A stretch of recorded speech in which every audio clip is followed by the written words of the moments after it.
এরপরে রামচরিত্র বিশ্রাম রেখে করজোড়ে পরীক্ষিত বললেন, গুরুদেব, রামচরিত্র মানুষ রাম কথা শ্রবণ করে সত্যিকারী হৃদয় বিদীর্ণ হয়ে গেছে, ভক্তিতে ভরপুর হয়ে গেছে হৃদয়। এবার কৃপা করে হে গুরুদেব, এবার চন্দ্রবংশের কথা কিছু বর্ণনা করুন। চন্দ্রবংশ, চন্দ্রবংশ বলতে কৃষ্ণ বংশ, কৃষ্ণ বংশকে চন্দ্রবংশ, কৃষ্ণচন্দ্র, রামচন্দ্র, কৃষ্ণচন্দ্র। রামচন্দ্র এসেছিলেন সূর্য বংশ, এদের বংশটা ছিল কি? সূর্য বংশ। দশরথ রাজার বংশধর ছিল সূর্য বংশ। আর ভগবান শ্রীকৃষ্ণ যে পরবর্তীকালে এলেন চন্দ্র বংশে, কৃষ্ণচন্দ্র। এই অনেক কথা। এবার সুখদেব মহারাজ চন্দ্রবংশের কথা করলেন। কি করে চন্দ্রবংশ হলো? এদিকের অশুদ্ধ তাড়নায় গীতায় বললেন ভগবান শ্রীকৃষ্ণ, যদা যদা হি ধর্মস্য গ্লানির্ভবতি ভারত অভ্যুত্থানতদভূষিতমহং পরিত্রাণায় সাধুনাং বিনাশায় চ দুষ্কৃতাম ধর্ম সংস্থাপনার্থায় সম্ভাবামি যুগে যুগে। এই বিশ্বের মানবের যখন অসুদের প্রতি ভাবটা বেড়ে যায় এবং সাধুদের প্রতি অত্যাচার যখন হয়, ভগবান সহ্য করতে পারেন না, তখন ভগবান নিজে নররূপ ধারণ করে এই মর্তধামে আসে। আর মর্তধামে আজ এমন অত্যাচার হতে চলছিল, কে? উগ্রসেনের পুত্র কংস। কংস এমন ভাবে অত্যাচার করা আরম্ভ করলেন, ধরাধামে এসে যোগী ঋষি মুনিকে কর চাইতে গেলেন। কর যখন দিতে পারলেন না, চাবুক মেরে রক্ত বের করে কর রূপ আদায় করলেন, অনেক অত্যাচার করা আরম্ভ করলেন। অবশেষে কংসের এক বোন ছিল, নাম দেবকী। ওই দেবকীর সঙ্গে বসুদেবের সঙ্গে বিবাহ হল। সুখদেব মহারাজ বর্ণনা করলেন, সংক্ষেপে বর্ণনা করছে চন্দ্রবংশটা।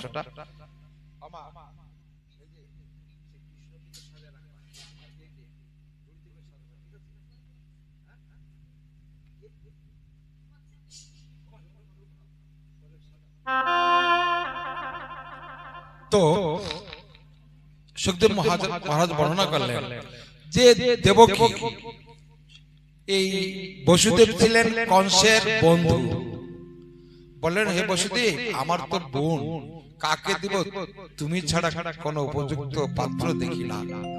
তখন বসুদেবের সঙ্গে বিবাহ করার জন্য স্থির হলো এবং বসুদেবের সঙ্গে বিভাজ্যরাও দেবকীর সঙ্গে হলো। দেবকীর সঙ্গে বিভাজ্যর হয়ে কংস মহারাজ আনন্দের সহিত এত ভালোবাসতেন দেবকীকে, ছোট বোন তো, তখন বলছে যে আমি কাউকে পাঠাবো না, আমি নিজেই বোনকে ছাড়তে যাব। কংস আজ রথে বসাইয়ে বোন এবং ভগ্নিপতিকে রথে উঠাইয়ে নিজে রথ চালিয়ে কংস মথুরা থেকে গোকুলে যাচ্ছেন আনন্দের সহিত। গোকুলে যেতে যেতে পথের মাঝে দৈববাণী হলেন, কারণ যখন অত্যাচার বেড়ে যায় তখন ভগবান আর থাকতে পারেন না। তখন দৈববাণী হলো, হে পাপিষ্ঠ কংস, তুমি তো হাসতে হাসতে তুমি যাচ্ছ আনন্দের সহিত বোনকে ছাড়তে গোকুলে মথুরা থেকে, তবে তুমি শুনে রাখো, তোমার এই বোনের গর্ভে যে সন্তান হবে, অষ্টম সন্তান তোমাকে নিধন করবে। এই যখন দৈববাণী থেকে বললেন, তখন কংস মহারাজ তখন রথ থামাইয়ে চিন্তা করলেন, কি দৈববাণী তো কোনোদিন মিথ্যা হয় না, তাহলে কি আমার বোনের ঔরসে গর্ভে যে সন্তান হবে তাহলে আমাকে নিধন করবে, অর্থাৎ আমার ভাগ্নে? এ কি করে সম্ভব? তখন রথের থেকে নামিয়ে তাকে চুলের মুটকি ধরে যখন হত্যা করতে যাবে, বসুদেব ছিলেন মহাজ্ঞানী। তখন বলছে, কংস, তুমি নারী হত্যা করো না, তুমি আমার বন্ধু, তোমার হিতা আমি, নারী হত্যা মহাপাপ, তোমাকে আমি কথা দিচ্ছি কংস, এই তোমার বোনের গর্ভে যে সন্তান হবে সেটা তোমাকে নিধন করবে না, তাহলে আমি সন্তান যে কটা হবে সেটাই তোমার সঙ্গে তুলে ধরবো, তুমি যে ছেড়ে দাও। কংস মনে মনে চিন্তা করলেন যে যুক্তিটা মন্দ নয়। তখন বোন ভগ্নিপতিকে নিয়ে অন্ধকার কারাগারে নিয়ে রাখলেন পাষাণ চাপা দিয়ে। ভগবান আর কত সহ্য করবে। একটি সন্তান যখন হয়েছে, যখন খবর পেলেন কংস, তখন আছাড় দিয়ে মেরে ফেললেন। দুটি যখন হয়েছে তাকে মেরে ফেললেন। শাস্ত্রে বলেছেন গোহত্যা, বাল্য হত্যা, ব্রহ্ম হত্যা মহাপাপ। নারদের সে লেগে গেলেন সেডি। সুখদেব মহারাজ বললেন পরীক্ষিত, নারদ এদিকে তো মহা চিন্তা রয়েছে কংস, এদিকে নারদ এসে নারায়ণ নারায়ণ করে কংসের কাছে দণ্ডায়মান হলেন। বলছে মহারাজ, আপনার জন্য মথুরার রাজা, আপনার সমকক্ষ কেউ নাই, আপনার এত চিন্তা কেন? বলছে দেবশ্রী, আমার এত চিন্তা কেন জানো? আমার বোনের যে অষ্টম সন্তান, সে নাকি আমাকে নিধন করবে। বলো তো কি করি? তখন বলছে চিন্তা কেন মহারাজ, অষ্টম সন্তান, ভগবান কিন্তু ভীষণ চালাক। যুক্তি দিচ্ছে কে? নারদ বলছে ভগবান কিন্তু ভীষণ চালাক, সে কখন আগে আসবে না পিছে আসবে কিছুই জানে না। তুমি এক কাজ করো মহারাজ, তুমি প্রথমের থেকে তুমি বিনাশ করা আরম্ভ করে দাও। কংস মনে মনে ভাবলেন যে যুক্তিটা তো ঠিক আছে, উপযুক্ত যুক্তি। তাই কংস প্রথমের থেকে হত্যা করা আরম্ভ করলেন। মারতে মারতে 6টা সন্তানকে হত্যা করলেন। সপ্তম সন্তানকে যখন সপ্তম মাসে যখন গর্ভ হলো, তখন ওই নাশবর হয়ে গেলেন। ভগবান যোগমায়াকে বললেন, হে যোগমায়া দেবী, আমার যে সংকর্ষণ যে বরদা আসছে বলরাম রূপী, তাকে ট্রান্সফার করে আমার মা রোহিণীর গর্ভে নিয়ে নিক্ষেপ করো। ভগবানের ইচ্ছায় কি না হয়। সুখদেব মহারাজ বর্ণনা করলেন পরীক্ষিত, ভগবানের প্রেরণায় সপ্তম গর্ভ ট্রান্সফার হয়ে রোহিণীর গর্ভে গিয়ে অধিষ্ঠান হলেন। যখন শুনলেন যে সপ্তম গর্ভ নষ্ট হয়ে গেছে, তখন একটা হাসি দিয়ে কংস রাজা মনে মনে ভাবলেন, আমার ভয়, আমি কত প্রতাপশালী, কত বীর, কত শক্তিশালী, আমার ভয় গর্ভের শিশু পর্যন্ত লুপ্ত হয়ে যায়। আরো আনন্দ পেলেন। কিন্তু এদিকে যে কি হয়েছে তা তো কংস জানে না। দেখতে দেখতে অষ্টম সন্তান ভগবান আবির্ভাব, পরমাত্মা বলো, পরমাত্মা ভগবান দেবগির গর্ভে অন্ধকার ঘরে ভগবান আবির্ভাব হলে শঙ্খ চক্র গদা পদ্ম, ঘোর নিশা, মেঘাচ্ছন্ন, মুষলধারা বর্ষা। এগুলি বলা লাগে না, এগুলি তোমরা করবা। এগুলি বলার সঙ্গে সঙ্গে এগুলি করতে হয়। এখনো তোমাদের যাই হোক, প্রবল ভাবে বর্ষা।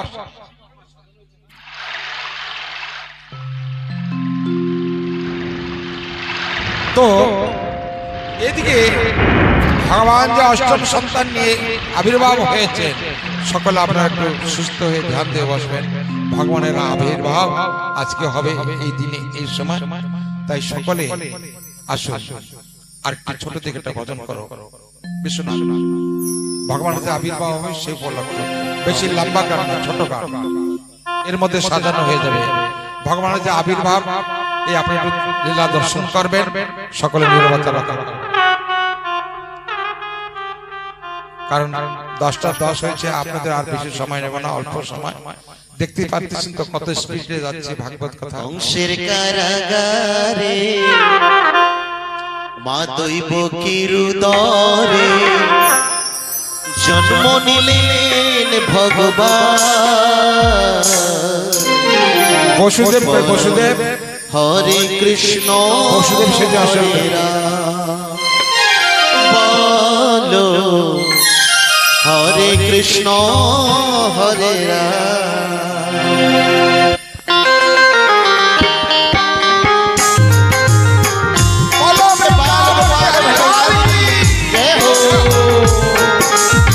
कृष्ण कन्हैया लाल की जय हो।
ভগবানের কেমন লীলা যুগের অবতার আপনি খুলিয়া যায় বন্ধ কারাগার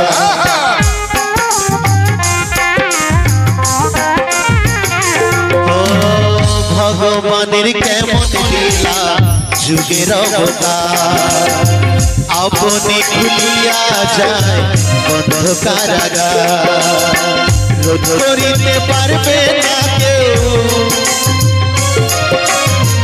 রোধ করিতে পারবে না কেউ বিধির বিধান বলো হরে কৃষ্ণ হরে রাম হরে কৃষ্ণ হরে রাম কংসের কারাগারে মা দৈব চিরুদরে কংসের কারাগারে মা দৈব চিরুদরে জন্ম নিলেন ভগবান বলো হরে কৃষ্ণ হরে রাম বলো হরে কৃষ্ণ हरे बोले कृष्ण कन्हैया लाल की जय हो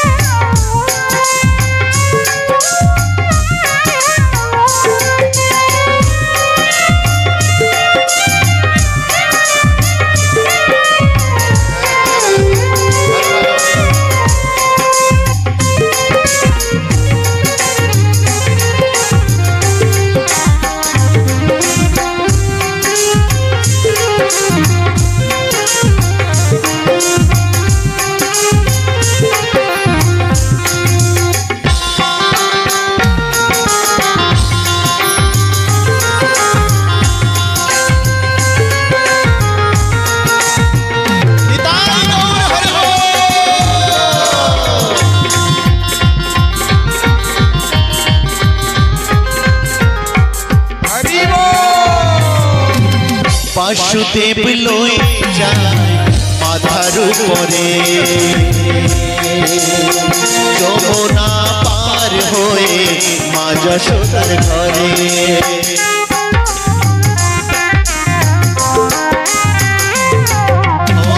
বাসুদেব লই যায় মাথার উপরে যমুনা পার হয়ে মা যশোদার ঘরে দিনে দিনে বড় হয় দিনে দিনে বড় হয় শ্যাম ঘন শ্যাম বলো হরে কৃষ্ণ হরে রাম বলো হরে কৃষ্ণ হরে রাম ওই কংসের কারাগারে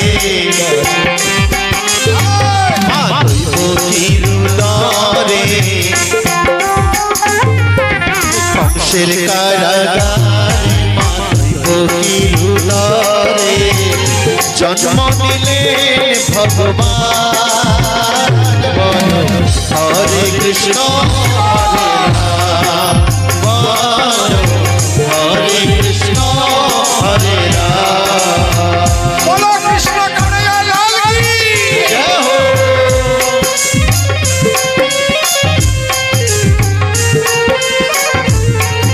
बोले बाल गोपाल भगवान की जय हो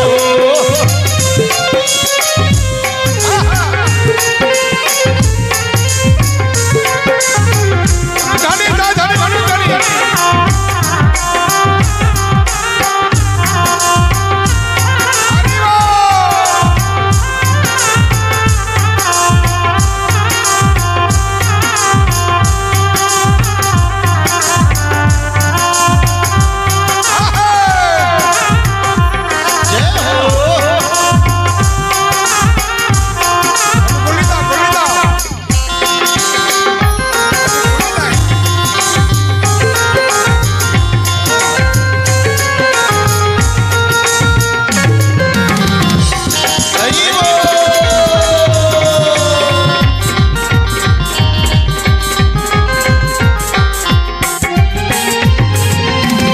বিজয় দিবর বলছে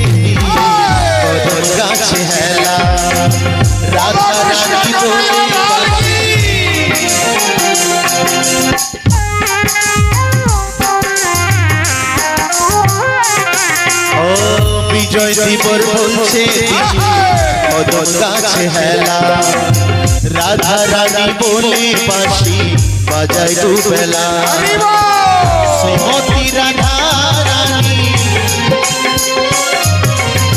শ্রীমতী রাধা রানী কহে অভিমান বলো হরে কৃষ্ণ হরে রাম বলো হরে কৃষ্ণ হরে রাম ওই কংসের কারাগারে কিরুলরে কংসের কারাগারে মা দৈব কিরুলরে জন্ম নিলেন ভগবান বলো হরে কৃষ্ণ হরে রাম বলো হরে কৃষ্ণ হরে রাম বলো হরে কৃষ্ণ হরে রাম আচ্ছা করে নিবে করে নাও নন্দরাজা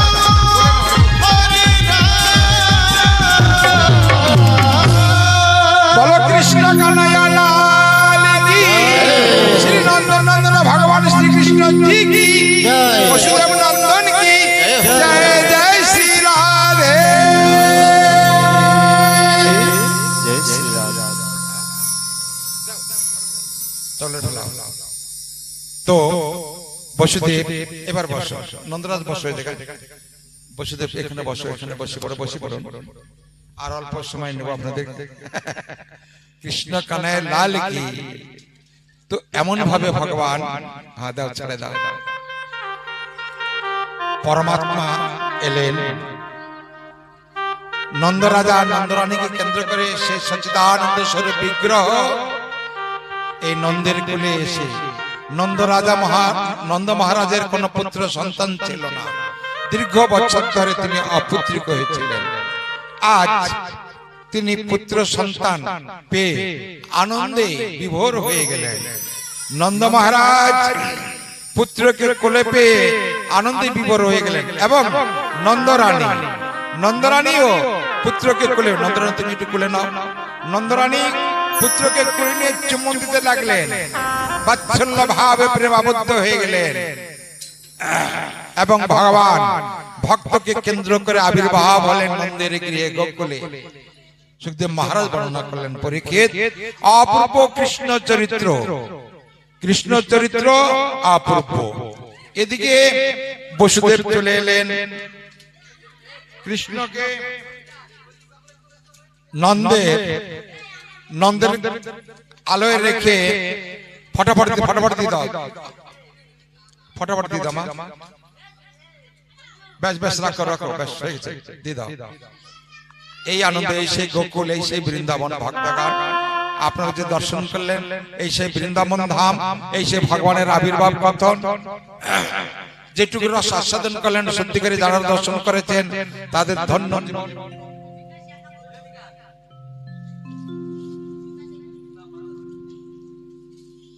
তো সুখদেব মহারাজ বর্ণনা করলেন যে পরীক্ষিত অপূর্ব কৃষ্ণ চরিত্র এমন ভাবে ধরাধামে এসে ভগবান আবির্ভাব হয়েছেন ভগবান যখন আবির্ভাব হয়েছেন ধরাধামে আর জীবের কোনো চিন্তা নাই কোনো দুঃখ নাই কোনো জ্বালা নাই সব জ্বালা দূর করবেন আমার পরমাত্মা শ্রী ভগবান এই বলে সুখদেব মহারাজ রাজা পরীক্ষিতকে ফোন করে এদিকে নন্দ মহারাজের গৃহে একটি কন্যা হয়েছিল কন্যার নাম ছিল কি যোগমায়া ওই কন্যা নিয়ে যখন এলে বসুদেব কন্যা নিয়ে যখন আসছে বসুদেব মথুরায় সেই মথুরা যে কংস কারাগার আবার পূর্বে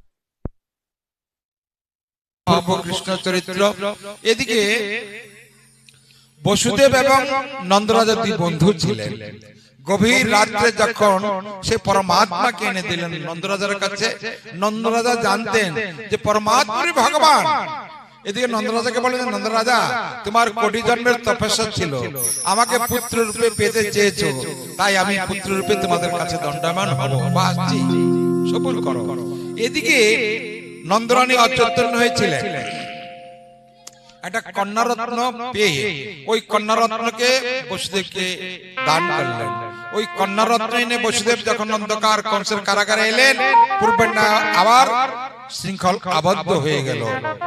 তখন কংস জানতে পারলেন, যে পুত্র তো না কন্যা। তখন আরো একটা হাসি দিয়ে বললেন, হে মহাকাল, আজকে আমার ভাই আজকের পুত্রের জায়গায় কন্যা হয়েছে। আমি কত বড় বীর, কত বড় আমি যোদ্ধা। এই 7 পাঁচ চিন্তা করে তখন বললেন যে দেবসিদ্ধ নারদ তো বলেছে যে হোক তাকে বিনাশ করবে। তাই ওই মহামায়াকে কন্যাকে নিয়ে যখন নিধন করার জন্য উদ্যুক্ত হলেন, হাতে নিয়ে যখন নিধন করবেন তখন মহামায়া উপরে উড়ে গেলেন। উপরে এই অট্টহাসিতে বললেন যে হে পাপিষ্ঠ কংস, তোমাকে যে নিধন করবে সে গোকুলে বেড়েছে। সে গোকুলে যে সারছে, তুমি সাবধান, অতি শীঘ্রই তোমার নিধন হবে। এই দৈববাণীতে যখন এক দৈববাণীতে শুনেছিলেন, ওনার বোনকে যখন নিয়ে যাচ্ছেন ওনার পিতৃলয়, তখন দৈববাণী শুনেছিলেন যে তোমার বোনের গর্ভে যে 8ম সন্তান হবে সে তোমাকে নিধন করবে।